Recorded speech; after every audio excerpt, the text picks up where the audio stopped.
All right, welcome everyone. Thank you so much for being with us tonight. It is International Migrants Day, and so what a great way to spend International Migrants Day by being here for this really, really important conversation.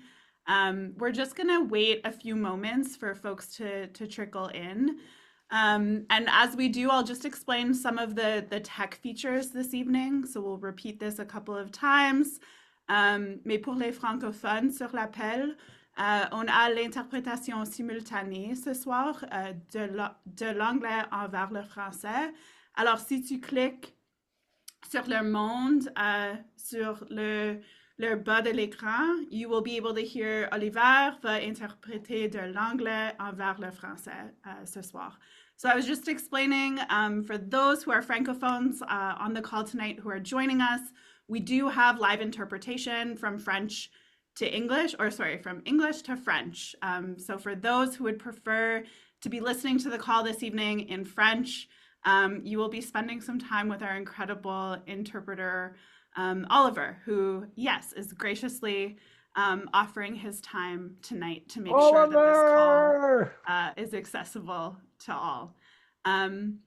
So I will also note that there is closed captioning as well. So you can access closed captioning by just clicking on the CC in the bottom of your screen so that you can follow along and read this incredible conversation as well. So welcome, everyone. Like I said, thank you all so much for being here. There are hundreds of people who have RSVP'd tonight, and we're so excited to have you here at this time. We know that many people are obviously, entering into the holidays and kind of entering into hibernation mode. And yet this is such an important time for us to come together to ground ourselves in this political moment, in what migrants are facing across the country. Just last week, Bill C-12 passed the House of Commons. And so you're good, monkey. Really want to be able to speak about this issue and really ground ourselves in the fights ahead for us in the new year. So thank you for being a part of that. So just for the folks who have just joined, just to repeat, l'interprétation simultanée est disponible ce soir de l'anglais envers le français. Alors, sur le bas de l'écran, il y a un monde. S'il vous plaît, cliquez ça et Oliver va interpréter l'appel pour vous. Okay, so I would like to welcome you all. As I said, it is International Migrants Day. It's a critical day all around the world to fight for the rights of migrants. And we are so lucky tonight to have Mostafa Henaway with us for this conversation. I would like to begin by acknowledging that I am based on Treaty 6 territory in Amiskwaciwâskahikan, also known as Edmonton, Alberta, and that is the land of the Cree, Dene, Nakota, Sioux, Saulteaux, and Métis peoples.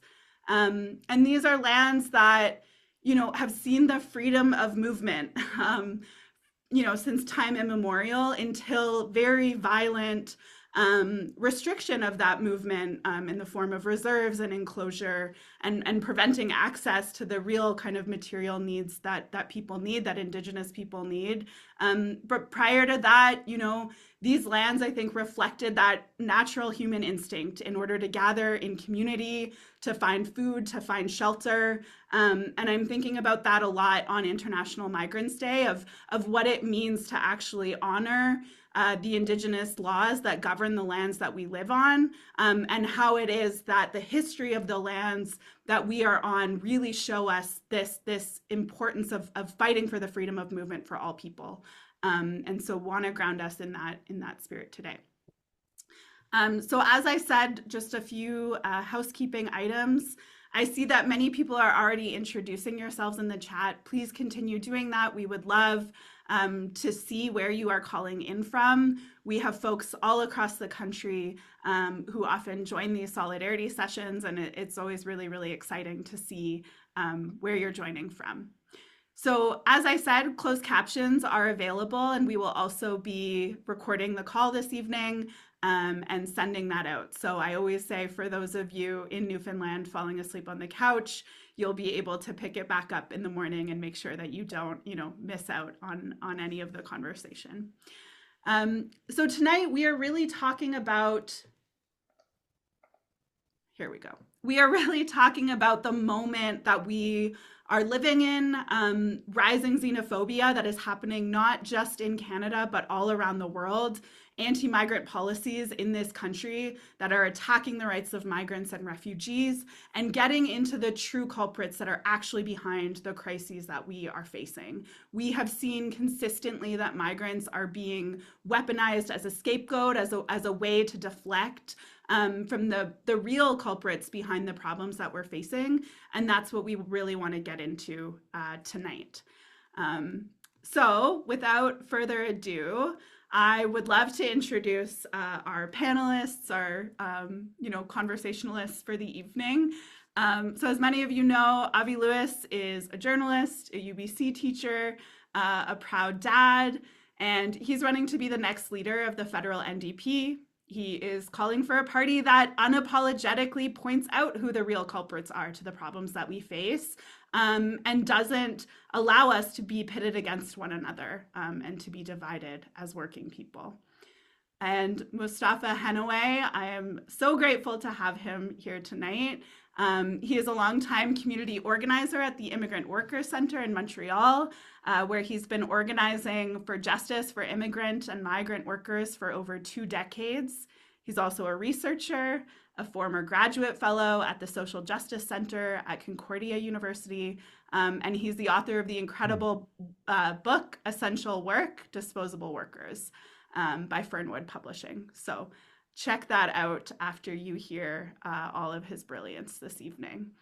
Okay, I'm going to leave it with both of you, and hopefully my big head will become much smaller in just a few seconds.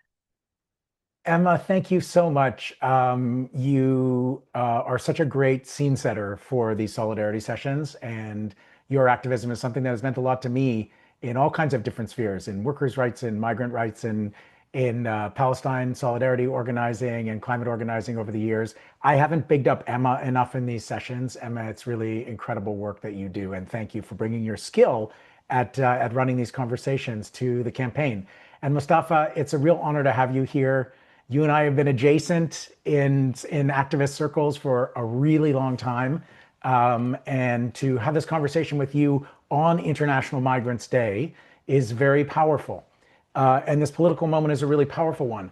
I want to start by just telling the truth, which is that whenever our campaign says anything about migration, social media posts or when it comes up in speeches or campaign literature, we get a wave of racist response.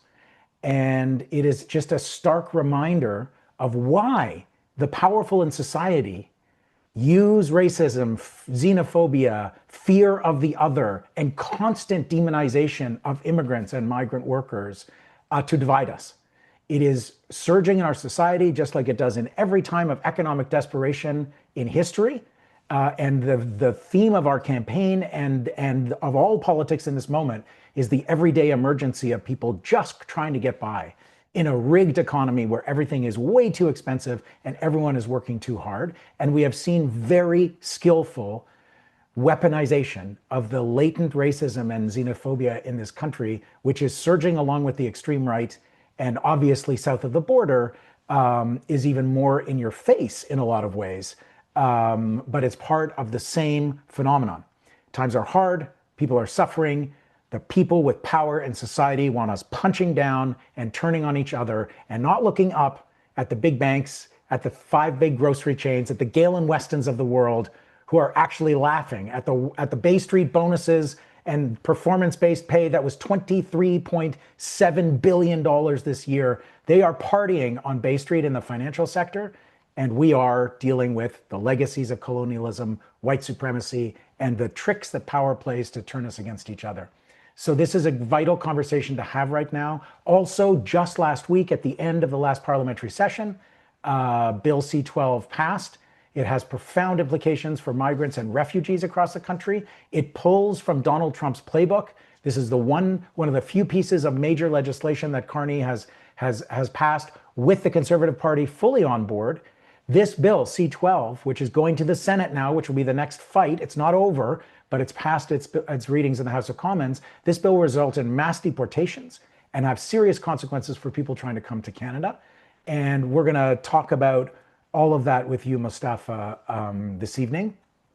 And I just want to remind everybody that before this Bill C-12 and this moment that we're in, Trudeau started this latest wave of anti-migrant sentiment. I mean, the Conservatives have been campaigning on it for years now, as a way of blaming immigrants for all of our economic problems. But Trudeau politically triangulated and said, yes, we're going to pull back on some of the numbers and we're going to freeze some things. What that actually meant was that when we started 2025, there were 1.2 million immigration permits in this country that were set to expire, and 3,000 people were losing their status in this country every single day in the period where the Tories were like, immigration is out of control. And Trudeau was like, I'm doing modest things about it. That's what the first minor moves meant. 3,000 people losing their status a day. And now we have Bill C-12, which is passing into law. And Mostafa, where I want to start this conversation, because I think I've reminded people of where we are in the present. But you know what's never part of this conversation is why people move. So can we start with the story of migration? And in your experience with many, many years of migrant rights organizing, why do people move from country to country? Where does the migrant story start in your view? Well, first of all, it's a real honor and pleasure to also to be in this conversation with you, Avi, on International Migrants Day, and also shows the seriousness in terms of uh, putting front and center the struggles of migrants and of migrant workers across Canada as part of any real campaign and any real drive for social justice for all who are here, even for those who can't vote, because a lot of the people that we work with who have precarious status or who don't have status or who are temporary foreign workers, they can't participate in the electoral system, and that's why Yeah. it's really easy to punch down on them, because at the end of the day, people know that they can't vote, and that there will be no consequences to punch down on migrants. Right. And that's what partly makes them the easier scapegoats within our society, I mean, historically and contemporarily. And it's really interesting because when we talk about migration, and even from the mainstream media and even to a lot of other discourses, we don't zoom out. We never ask the bigger picture of why are people migrating. We never put the two together. They're just here stealing our jobs, or they're here as victims, or they're here being trafficked. But we never discuss that. How did they get here? Why did they come here? Why this trajectory, right? And what did people actually leave behind?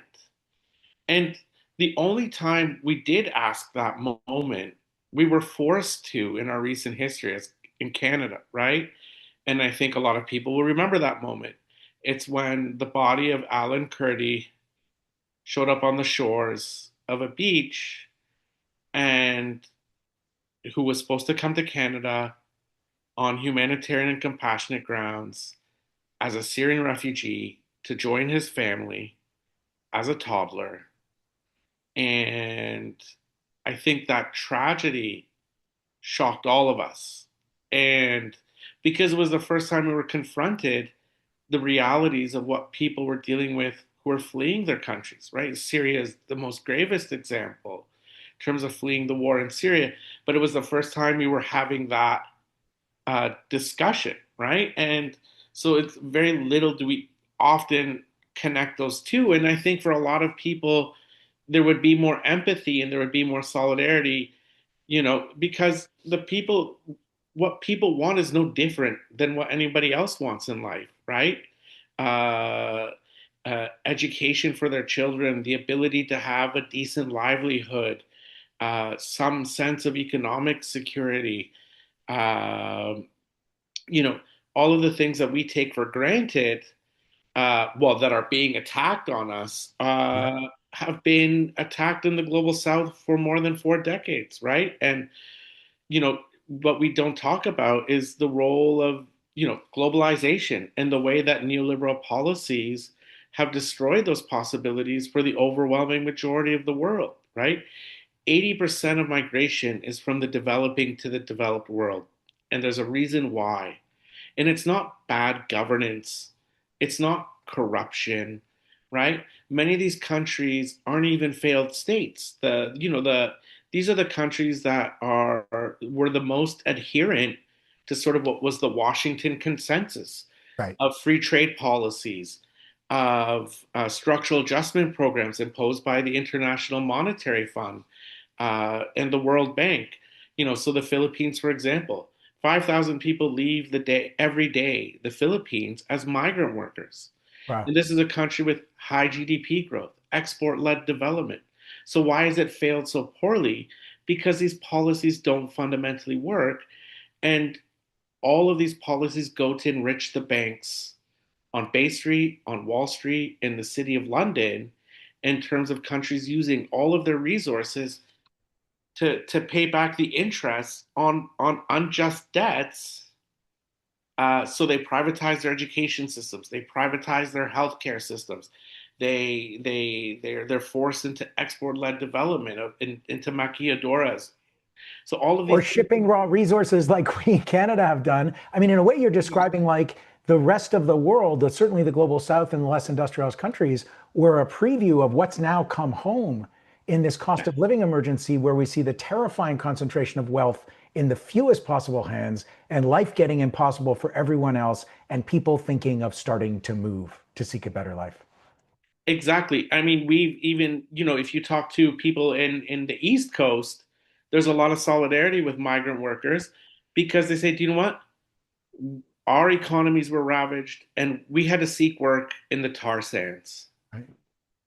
So we too have become migrants. Mm. And so there's actually quite a solidarity in places where you wouldn't find it because they can empathize with the story of those migrants. And so and it's the same corporations, it's the exact same forces who are profiting from that migrant labor actually here in this country, right? These Right. aren't separate corporations or firms or financial institutions. So at the end of the day, it's a win-win for these large corporations, multinational corporations that are driving people from their homes in the global south to the global north and then exploit them. In a way, our migration system has become a way of insourcing. So what they can do in the Mm. global south through outsourcing, they're doing now with migrant labor in the global north through insourcing. Let's talk about that, because I mean, there are occasionally migrant days of action in the United States, in different parts of the United States, where people stop working en masse for a day to remind everybody how dependent the economy is on migrant labor. So we've set out a kind of an economic framing to this conversation, which I'm so grateful for, because it's always missing when we start with the prejudice and we start at the end of the blame game. We don't get back to the structural sources of why people move. But let's talk a little bit about how the necessity of migrant work to our economy and the role that migrant workers play in our economy today when they are under renewed attack. How do you see that? I mean, migrants are fundamental to our economy, not to just sort of the productive aspects of our economy, but to the way our society survives and lives. And we saw that during COVID-19 was the most glaring example that we had lived through. I mean, anyone who was an essential worker, not only, but who had to leave their homes was a migrant, undocumented, temporary foreign worker, you know, people working in warehouses, in Amazon facilities, Yeah. people who, in Quebec, for example, but in Canada, when the borders were shut for all other travel, the borders were open for seasonal agricultural workers Wow. I had because forgotten that. Yeah. Yeah. Because somebody had to grow the food while everybody was in lockdown. yes, and in Quebec, one of the most anti-migrant premiers that we have, Francois Legault, who tried to get local Quebecois citizens to go and work in agriculture, There was a Will program, right? There was a special program to get people exactly to. pay $250 extra a week, and they still couldn't fulfill those jobs, and they still had to bring in all of the temporary foreign workers to work on the fields, to work in the meat industry, to in the dairy, in the produce, and beyond that, who was working, who was our guardian angels, who were working in the hot zones Mhm. during the pandemic as preposés or personal support workers in the hospitals, in the long-term care homes. It was asylum seekers, and it was a lot of people who were refugees who fled the first Trump Right. regime, right? Yeah. And who came as asylum seekers from West Africa, from Haiti, who had crossed over the border between 2017 and 2019, Hmm. and then they were heroes, and then suddenly we wanted them to deport them, and so we see this in our public sector. Whenever we need low wage workers in somewhere in some element of our public sector, we rely on migrants, right? So uh, it could be nurses, it can be cleaners, it can be agricultural workers. Uh, it could be in our mining. It could be even in logging, right? So in Yeah. all kinds of ways, migrant workers just don't fill the cracks.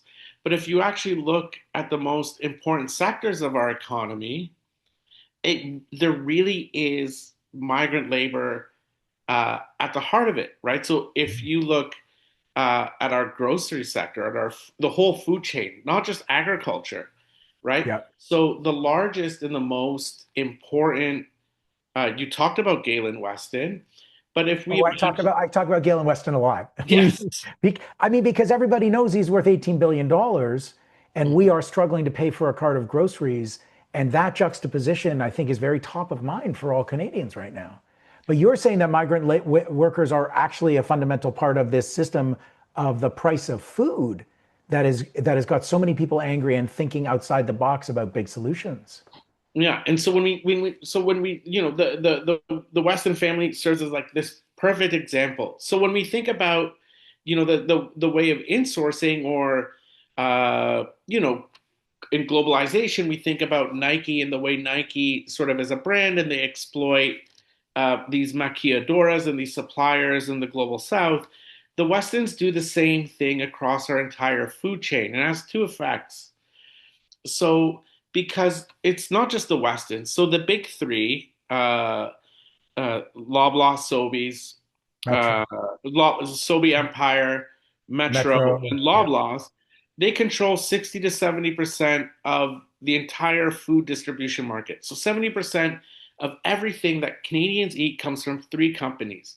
So they use that power to push down on all of their suppliers, right? The private brands. So it goes from the bakeries to the pizza makers to the meat processing plants, all the way down to the farms.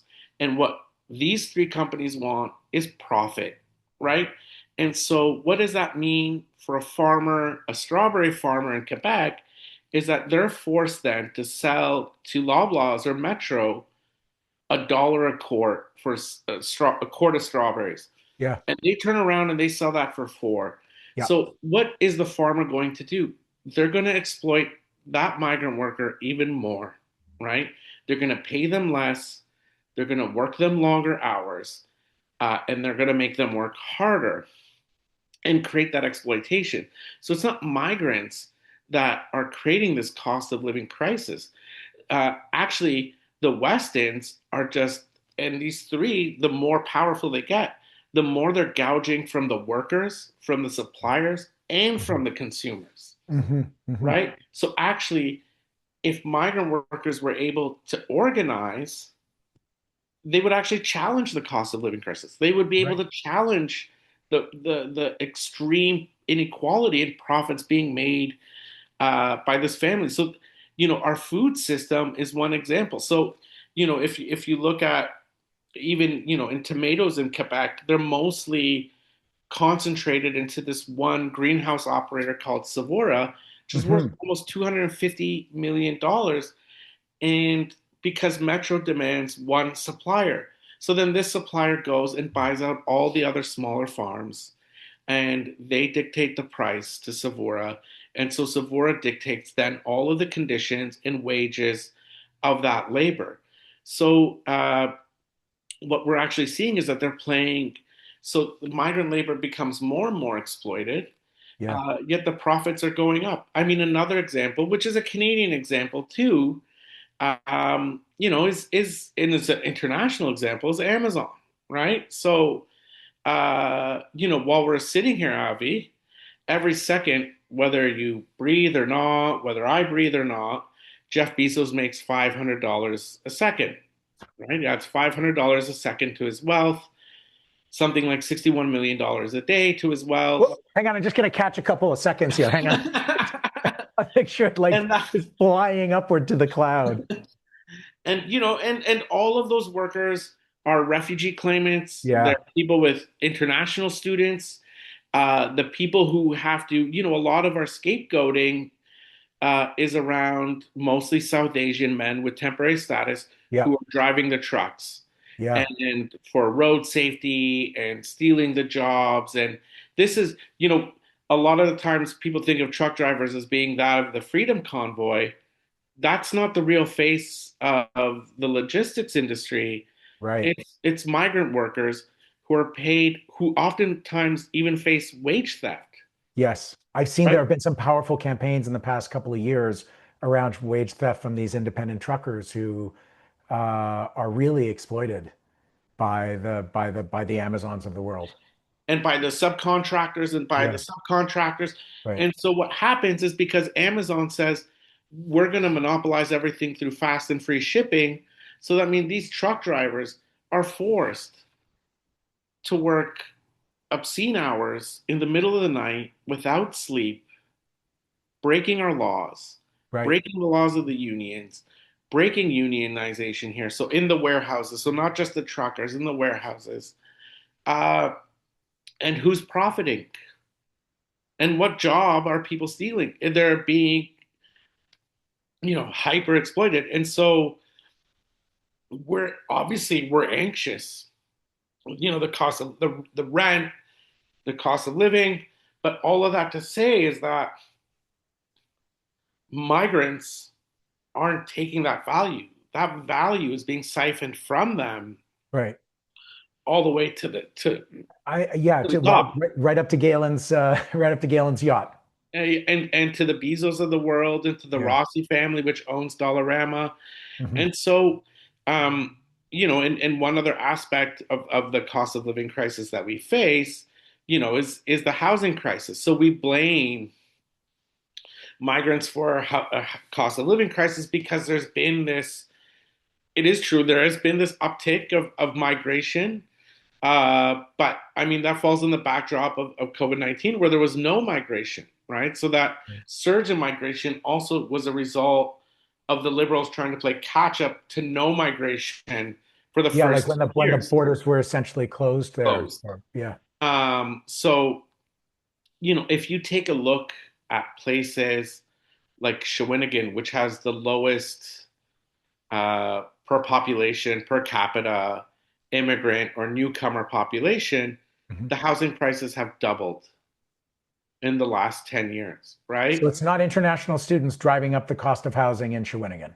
No, it is the fact that we have a too big to fail mortgage, privatized, for-profit, highly financialized housing, system that essentially has put forward not rental, not subsidized housing or social housing as the means to create housing, but home ownership has made it the most important source of revenue for the 5 big banks. So they're the actual culprits. It's not migrants. And even Trudeau said it before, we want to create a migration policy or a housing policy that we want to build more homes, but we don't want to lower the value of those homes. Right. Well, that doesn't really deal with the cost then issue, does it? Right. So this is what I mean. I think we're really up against, and you know, and so it's very easy then if you're going to protect your friends in Bay Street and you're going to protect them and by blaming migrants for Yeah. our housing crisis. That's it. And the irony, the sick irony of our system is that one of the only temporary migration programs to open up is the Build Homes program. So it's to Right. bring in migrant workers to construct and build the homes that we need because too many migrants are supposedly taking them. Yeah, right. Yeah, that's a sort of a bit of a tell. I love the way that you put in context who wins when migrant workers are scapegoated and when we put the focus on international students, on newcomers of all kinds in all industries, and who's actually like sitting back laughing because it is the people that all of us are angry at for partying in awash in wealth, while the 99% of Canadians are struggling to just afford a dignified life, and it's getting harder and harder. People are working harder and harder. And for you to identify where we both sit, both people with status and people without status, people who were born in Canada and people who moved to Canada, we are all in the same boat in this system, playing different roles within it. But by naming by naming the dynamic of where we are in the cost of living crisis, which is at the front of everybody's mind, I think you're telling a story which shows us the power of solidarity and the power of a movement that sees migrants' rights as embedded in the rights of everybody, and that sees the struggle for a dignified life for all as being absolutely integral to the fate of migrant workers, bound up in all of our fates. And I think that's where we should be on a day like today, on International Migrants Day. I want to talk a little bit about this phenomenon of scapegoating. You did note, and I think it's really important to note, that there has been an increase in newcomers to Canada over the last couple of years, especially in certain sectors, among temporary workers, among international students. When I talk with students about international students, everybody recognizes that it's the systematic underfunding of post-secondary education in this country since the 1990s that has forced universities to charge as much as they can get away with tuition. And if they can charge more to international students, they'll rely more on international students. So that comes right back home to the federal government underfunding the education system of how universities got so reliant on international students. I also like to point out that universities are real estate holding companies that cry poor while they're sitting on some of the most expensive land, and they're doing lots of real estate development of their own while they cry poor to the students. But I want you to talk a little bit about the phenomenon of scapegoating in the moment that we're in. Mostafa can't do it right now because he's on a webinar with a couple hundred people. Do you need a moment to go? No, nowhere.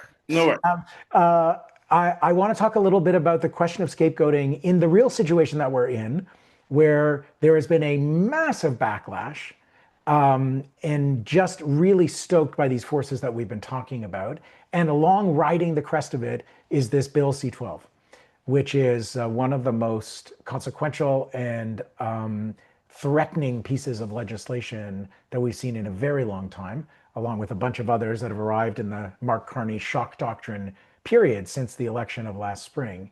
And I know that you've been fighting it. I know that this fight is not yet over. But before we get to how to resist C-12, tell me about what it actually means for migrant workers, for all immigrants and newcomers, and what it means for society as a whole that this C-12 is being passed. And be as specific as you want to be about the impacts of the law. No, so I mean the impacts of the law. I mean the impacts of already so many of the changes that have happened, since the first set of drastic changes from Trudeau, because we were living in a moment up until 2023, the end of 2023. Mark Miller promised a comprehensive regularization program that would have been broad. Right. And many of our When you say members, a comprehensive regularization program, you mean people with precarious status got it. actually getting their status and being able to be covered by all the laws and protections that everyone else is in society, being able to build their lives here with some certainty, not living in constant destabilization, the next hearing, the next process, the rules changed again. Life is chaos and fear for people who are trapped in that cycle of status and fighting for it. Yes, and these were many of the people that we talked about, the people who are working in all of those industries, in all of those sectors, and they had believed and they had their hopes. And Mark Miller he was very blunt actually that this is not popular at this time, and we're actually going to slash migration. And that the belief that our migration system is a faucet, that human beings are essentially a faucet, right? And that Wow. Yeah. you can turn on and turn off migration, and you can easily scapegoat them, and you can and then throw them out of the country when people have sacrificed everything to get here. I mean, because people assume that international students are just rich, right? If they can pay those exuberant fees. I mean, at the peak of the international student program, when well over 600,000 international students, they contributed $20 billion in tuition fees. Wow. The federal government spends only $40 billion in post-secondary education. Holy crap. That's a So, shocking amount. yes. So the fact is, the developing world directly contributes half of what our federal government does to our post-secondary education It system. is just absolutely mind-blowing to me. And like I know some international students because I teach them. Yeah. And the caricatures are what they are. I mean, people sell generational keepsakes and houses, and like the way that they've scrambled together the money for the fees and the immigration brokers and some of the scams that they have to pass through along the way to get here to be international students. There are multi-generational mortgages Yes. that allow a single student sometimes to get to Canada. And the land, and then the The fact that land. they were used as like cheap labor, right? So, we're one of the few countries and that allowed, international students not to pay the fees before, um, as opposed to making education what it should be, as a universal ideal for the creation of knowledge, for the betterment of all humanity. Mhm. I'm someone who was lucky. I couldn't afford to do my master's here. I did it in Germany. My tuition fees were zero, and I went to subsidized cafeterias and free transit as an international student doing my master's. Wow, all these radical policies, Mostafa, that you're trying to propose that will break the bank and Great. destroy. You wild radical. You went to Germany for grad school Yeah, and had free transit, subsidized meals, and zero tuition. Okay, I'm just putting a little pin in that one for the rest of the campaign when we get yes, called radical for proposing basic common sense, dignified policies. Okay, please. exactly. And so the scapegoating, that crescendos that makes, the international students the main target because they were the main holders of temporary permits. There was an encampment in Ontario of these international students who said, we didn't come in through the back door, we came in through the front door, Yeah. right? And uh, with the promise and with the rules that we were going to get our postgraduate work permits if we fulfill all the obligations and be able to continue to contribute to society. And all of that was shut on them. Yeah. And then, what happens with Trump's election and what went from Bill C-2 to now Bill C-12 is going to have the most enormous effect. And I mean, this is something even Donald Trump can't imagine, right? Like Stephen Miller must be dreaming of what we just passed in Wow. our House of Commons, right? The Wow. fact that the Minister of Immigration will have the power to change the status, to remove the status of mass groups of people, of bulk applications, just to simply throw them out the window Just all at once. all at Like a once. whole class of people can be like, yeah, those people are no longer in the system. um, is going to put everyone on edge because the and it's not being challenged in the way it should be because the racism, and we already see this in CBC, the internal document suggests that the first target will be Indians and Bangladeshis as being somehow fraudulent applicants. And so we, regardless of them being here, regardless of them going to the same, their children going to the same school as my son, regardless of what people have sacrificed, they can all just be considered fraudulent and then have their status revoked and then deported all at once. This has never, regardless of our rules and our regulations, this is a destruction of our entire immigration system, of our entire, even as shattered as it is, our refugee system, Right. and the principles that it's built upon. You know, the other thing that it assumes that anybody who comes in this country, even for 1 year, if they've been here for longer than a year, they can apply for asylum. So regardless, whether it be a climate catastrophe, which we're seeing constantly, Yep. uh, whether Donald Trump comes up with the idea to invade their country of origin, like we're seeing in Venezuela, Hmm. uh, whether what we saw um, in Palestine or Iran, that we can't have that kind of empathy as a society, um, and to say that you can no longer claim from asylum is a way of trying to play whack-a-mole and appeasing and going further to the right.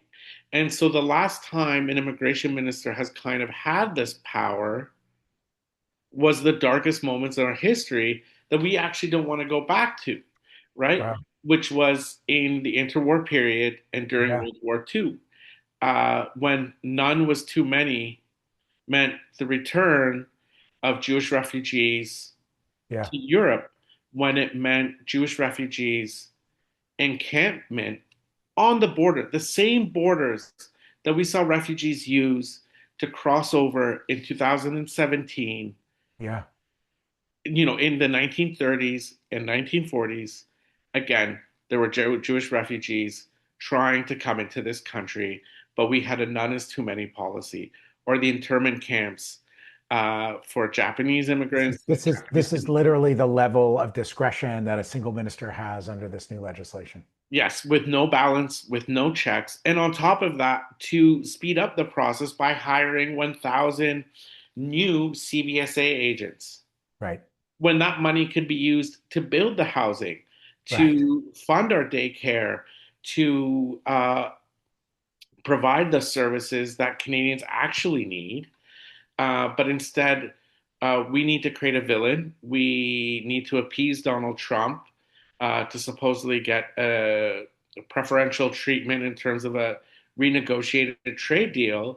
So we put in place Bill C-12, and the consequences will be immense because every worker is going to live in fear. Every migrant worker now will live in fear that they're going to have to be docile, that they Yeah. should This is not stand up for their rights.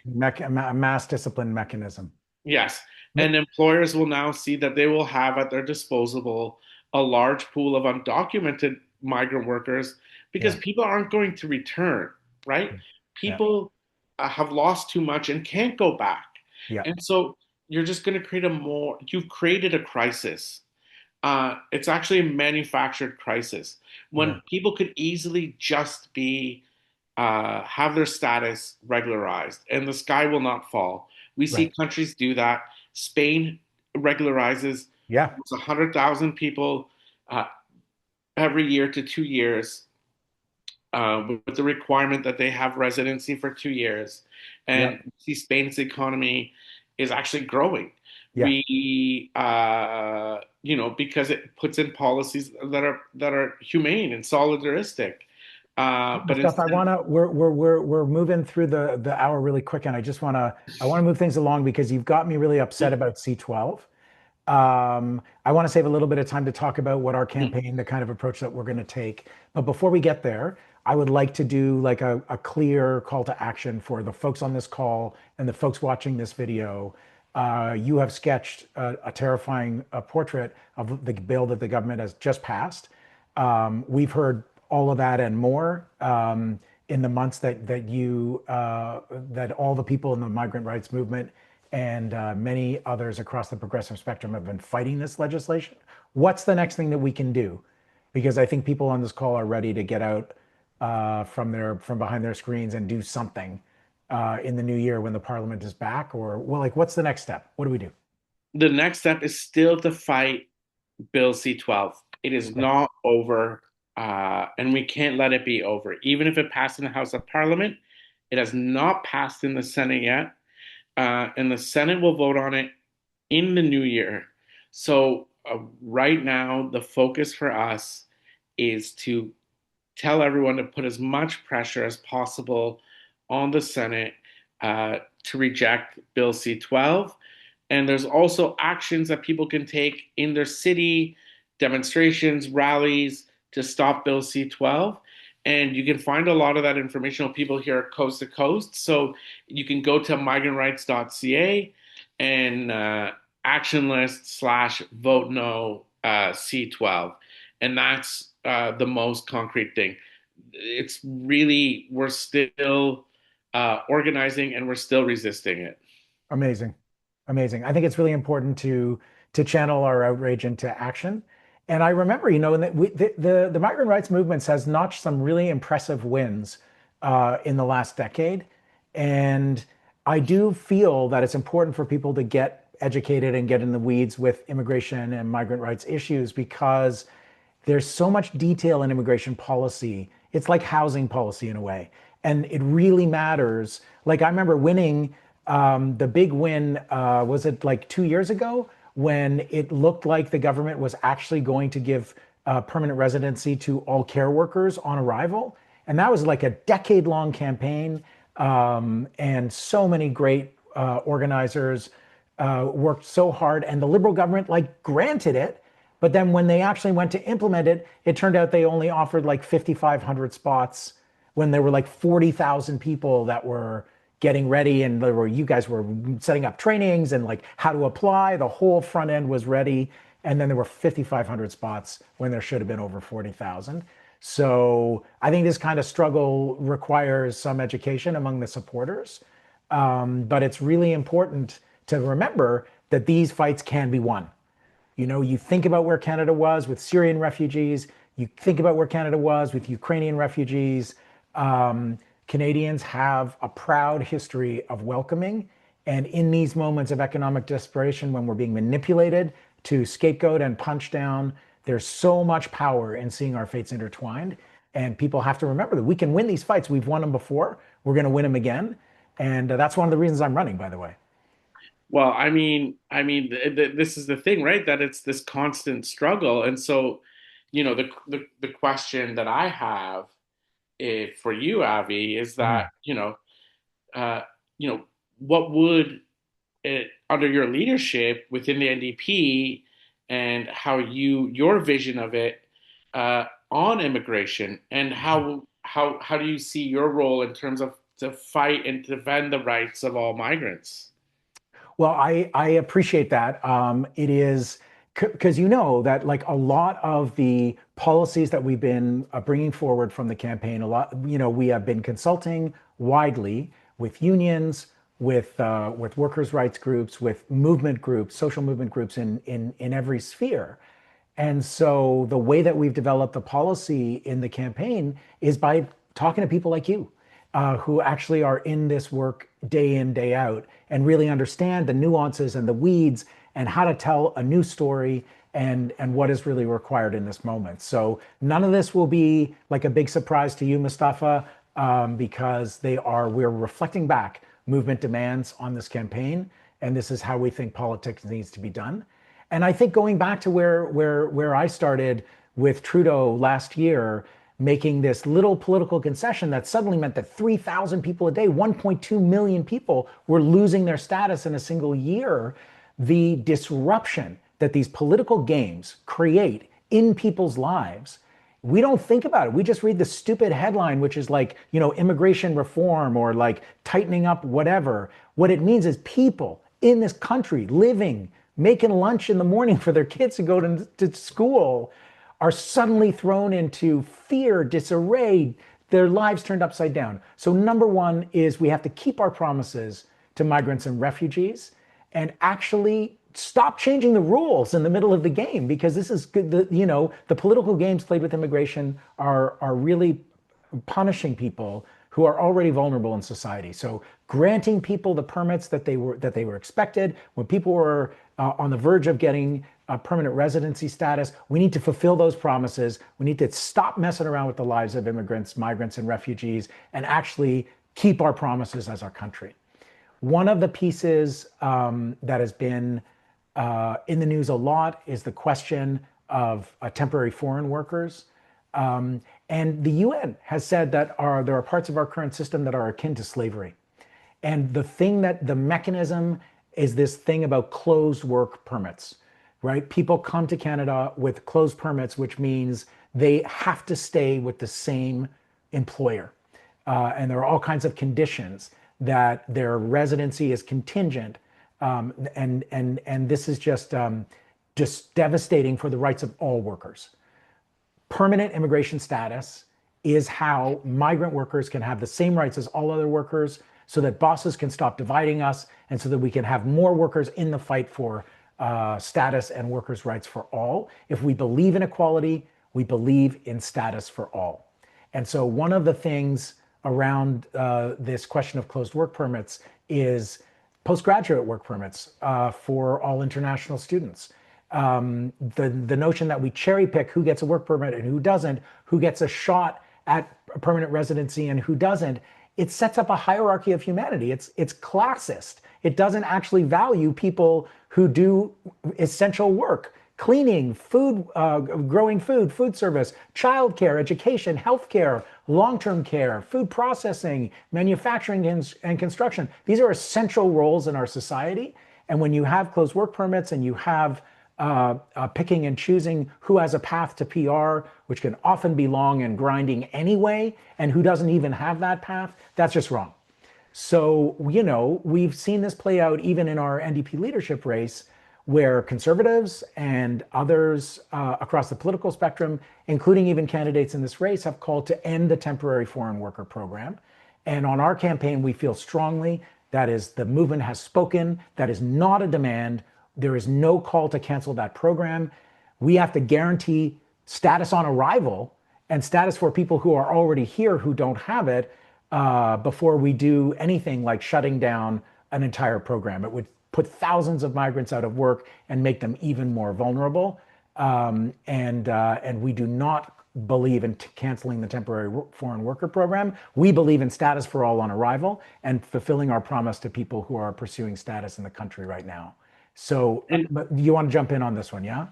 Yeah, I mean, and I think what's really important, because you have this same call that's taking place on the left, and you have the same call being done by the Conservative Party. Actually, did one day after another, after Pierre Poilievre said we should shut down the program, the next person of importance who said we should shut down the program was the Premier of British Columbia, right? And it's true what you say. This doesn't actually resolve the issue, because the fundamental crux of why the UN said, the special rapporteur on modern day slavery said that Canada's immigration system is akin to modern day slavery, is because of our closed work permit program. Right. I mean, this is a program invented by the British Empire, right? Like indentured labor. Yeah. And the fact when people are here on closed work permits with the eventual promise that they're going to get permanent residency, they become hyper exploited, right? We worked with a group of workers in a long-term care home who were working 90 hours a week for almost free. because they were afraid of losing their status and Yeah. losing their work permit and thus being deported. Yeah. So, This is what happens when you force people to stay with an employer. You give the employer complete power over power. people's lives. And what are they And going to this do? is They're going to exploit it. and exactly. So this is what we need to end our structural use on the closed work permit program, because there are other smaller programs that rely on the closed work permit program. We Yeah. have the seasonal agricultural worker program. We Yeah. still have a caregiver worker program that relies on closed permits. So it's really this structural use. Yeah. And when you think about um, how how awful it is, because how much power it gives employers, all of the violence that we're seeing south of the border, Trump said it in his first State of the Union address in 2017. What I'm trying to do is to create an immigration system like Canada. So the goal of all of the ICE violence, all of the raids, the border militarization, everything that scares us, and what's the deep down racism isn't just that, but the fact that he's trying to create and engineer an immigration system that's like ours. And they even said it. Tom Horman, his ICE, czar, Yeah. border czar, said we'll probably bring back all of the people we deported under guest worker programs. Right. So they're trying to replicate what we have. That's terrifying. That's terrifying. Yeah. So ending the program, you also have employers calling for a new type of program. Right. The problem is that we give permanent residency and citizenship to a select few and make the rest precarious. That isn't going to go away until we give people equal rights through status for all, There we go. through the abolition Ending of abolition of closed work permits. yeah. Emma, do I have time to just say a couple more things about what our campaign is committing to? Because this feels really urgent, this question of closed work permits. We're absolutely committed to that, and to not ending the temporary foreign work program in a peremptory way, while we still are fighting for status for all. But also, I mean, we have a responsibility to refugees, and millions of people around the world are being displaced by economic hardship, by war, by climate disasters. And by the government's own records, Canada only plans to admit 13,250 refugees this year. We have to do better than that. We have a role to play in global society, and we benefit from people giving people safe harbor when they're in those desperate straits. And we have an absolute responsibility to do that. And one of the things that's really pressing right now is this question of the safe third country agreement that we have with the United States. We have to end that. That's an absolute commitment. It's an existential priority. The United States is not a safe country. And that's not like an argument that you have to unfold with a lot of footnotes right now. Everybody knows it. It's not safe for trans people. It's not safe for people of color. It's not safe for massive numbers of people in the United States. And our immigration policy should be welcoming people who need to flee the United States, instead of saying those people are quote unquote safe when we know they're not.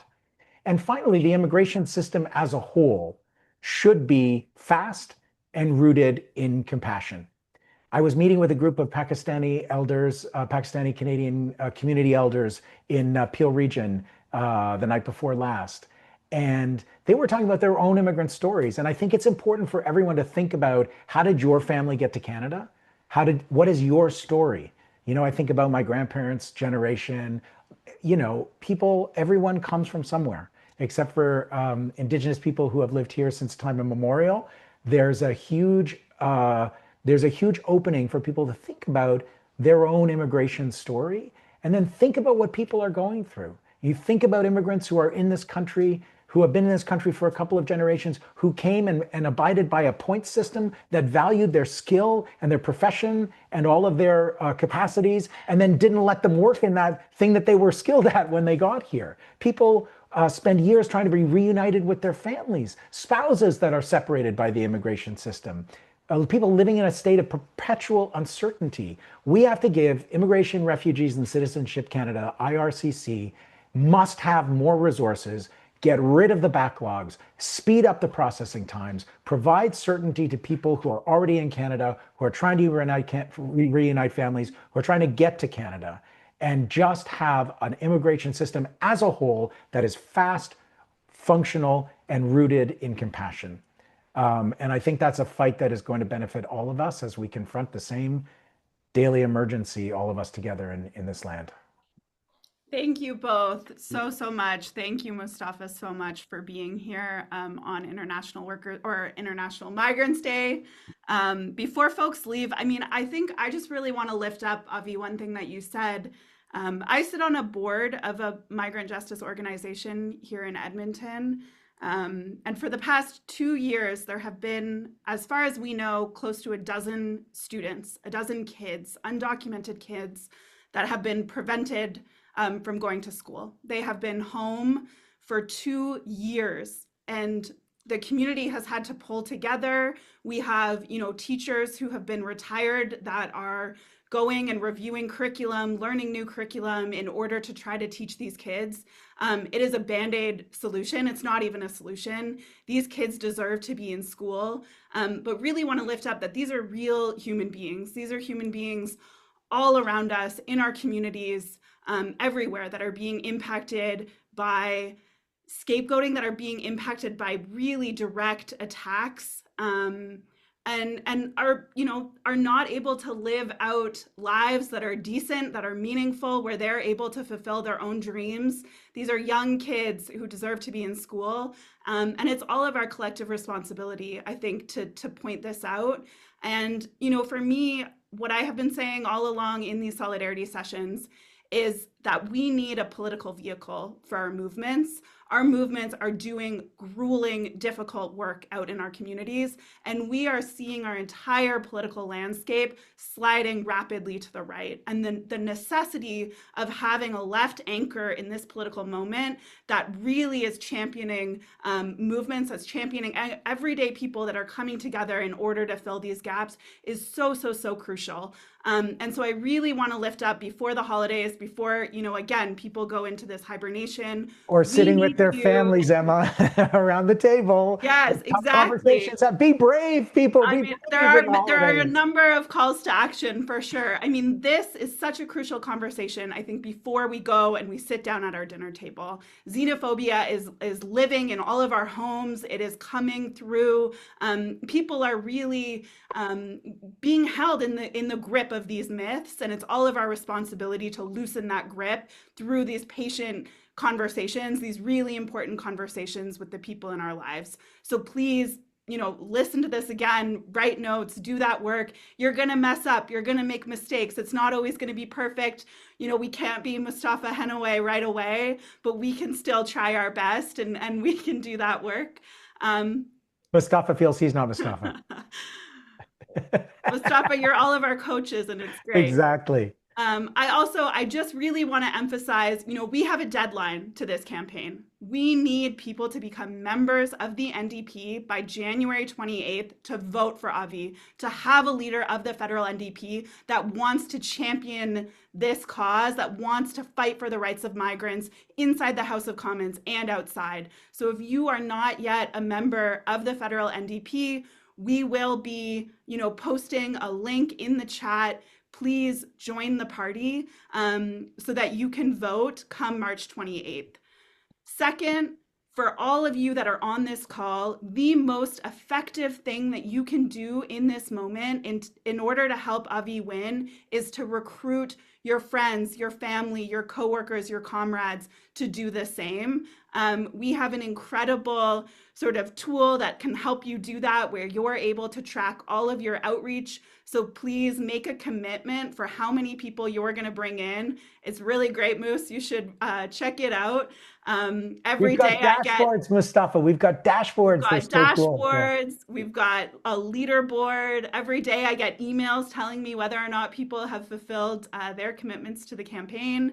And then finally, I really just want to name, campaigns take resources. They take a lot of resources in order for, Avi to visit all of these communities across the country that want to meet him, that want to talk to him. It takes resources for us to make buttons, to print posters, to do all kinds of things. And as Eric, our fundraising director, always says, the campaign, the donations are about what we can fund, but it's also about proving our momentum. It is about proving that people are with us, even if it's a $5, a $10 donation, it matters a lot to show that we are a winnable campaign, that we are capable of taking the reins and rebuilding this party. So if you haven't yet donated, please consider doing so. And that's all for me. Avi, I don't know if you have any kind of closing words or remarks, but I just really want to thank everyone for being here. Mostafa, thank you so much for your wisdom tonight. It's been a pleasure just to be able to have a little time to have this conversation. And I think this is a different kind of conversation about migrant rights and about immigration than we normally have. It's certainly different from the racist AI garbage on TikTok. And I feel it's been really healthy and healing for me because I was looking at some of the gross stuff as a way of preparing for this. And there's an antidote. It's seeing our common humanity and seeing our fates as intertwined. And you have such a lovely way of putting things. And I learn every time I talk to you. So I just wanted to thank you. No, and I mean, I want to thank you. I mean, Avi, really, because us being able to have that conversation and have that conversation with NDP supporters, and we're not having that kind of grounded, longer conversations that are really needed. Like in the way going door to door, face to face, that to really unpack these issues, and and that's when we're going to find that common language, that common narrative that really, I think, can shape the discourse and the narrative because, we've ceded too much ground to a narrative that really just beyond reality, but but it's beginning to really shape our realities, right? That we've allowed migrants to become a political football for a corporate elite that have just further taken the reins of power to their benefit through using migrants as a political football, and the liberals remaining in power as opposed to really getting at the roots of it. And the one thing I want to end that to me is always hopeful, and when we think about the holiday season, and when going back to the example of Amazon, for a lot of unionists and a lot of workers who blame migrants for lowering their wages, and is that it's the people who are delivering your Christmas packages, the people who are in those fulfillment centers, and the people who made history fighting for all of us, right? When they took on, and we're about to get the first collective agreement at an Amazon internationally, Right. we're a group of refugee claimants from Chad, and they were going to uplift, and they are uplifting all of us. There's an Amazon vote in BC inspired by them. So the people who are so essential to our holiday season, who are these precarious migrants, are fighting for our rights as workers that have better conditions, fighting surveillance, fighting this oligarchy, are these migrant workers. So it's not a compartmentalized struggle. They're fighting for all of us. And so all of our fight is together. So I'm so happy we had this conversation on International Migrants Day. Yeah, me too. Hell yeah. Thanks, Emma, too. Thank you for your convening. All right. Thank you both so much. And we will be posting the recording in the coming days. So for everyone, please send it out to your family and friends. And we'll see you soon. Thanks, you too. Happy halls, everyone. Take care. Happy holidays. Happy holidays.